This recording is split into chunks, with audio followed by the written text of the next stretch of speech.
नमस्कार प्यारे बच्चों।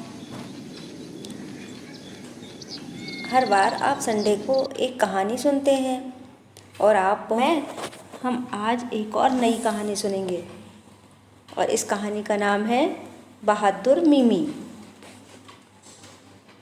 बच्चों, ये कहानी जो मैं आपको सुनाने जा रही हूँ, ये कहानी लिखी है बचनू भोगामी जी ने और इसके चित्र बनाए हैं पार्थो सेनगुप्ता जी ने। तो चलिए बच्चों, सुनते हैं कहानी बहादुर मिमी की। पांडु और मंगली अपने बेटे जोगा के साथ गांव में रहते थे। गांव में बहुत चूहे थे। चूहे फसल खराब करते रहते थे और घरों में ऊधम मचाते थे। मंगली और जोगा ने एक बिल्ली पाली। उसका नाम था मिमी। मिमी बड़ी तेज थी और खूब चूहे पकड़ती थी। सारी रात करते हुए घर में से चूहों को भगाती। पांडु को उसकी मियाऊं मियाऊं अच्छी नहीं लगती थी। शोर के कारण वह ठीक से सो नहीं पाता था।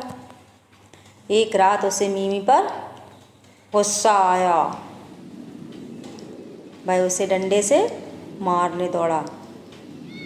मिमी उछल कूद कर भाग गई और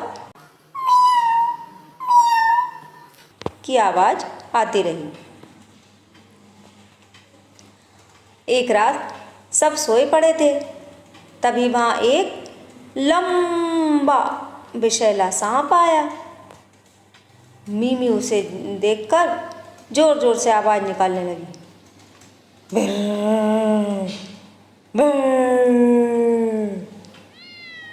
वह बार बार उस पर झपटने की कोशिश करने लगी। मिमी की भर्र, भर्र सुनकर पांडु की नींद टूटी। यह क्या अजीब आवाज है। जब पांडु ने देखा कि मिमी सांप से लड़ रही है तो वह शन्न रह गया। मिमी कितनी बहादुर थी, उसे अपनी जान की भी परवाह नहीं थी। पांडु और मंगली ने सांप को भगाया और पांडु ने मिमी के सर पर प्यार से हाथ फेरा। तो बच्चों, कैसी लगी कहानी बहादुर मिमी की? तो इस कहानी को सुनने के बाद बच्चों, अब बताइए, क्या आपके वहाँ भी कोई पालतू जानवर है?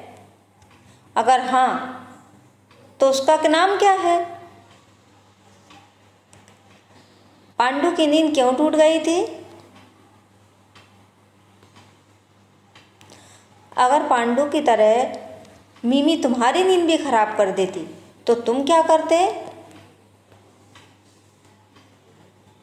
तो बच्चों, सोचिए और दीजिए इन सवालों के जवाब और इस कहानी को अपने शब्दों में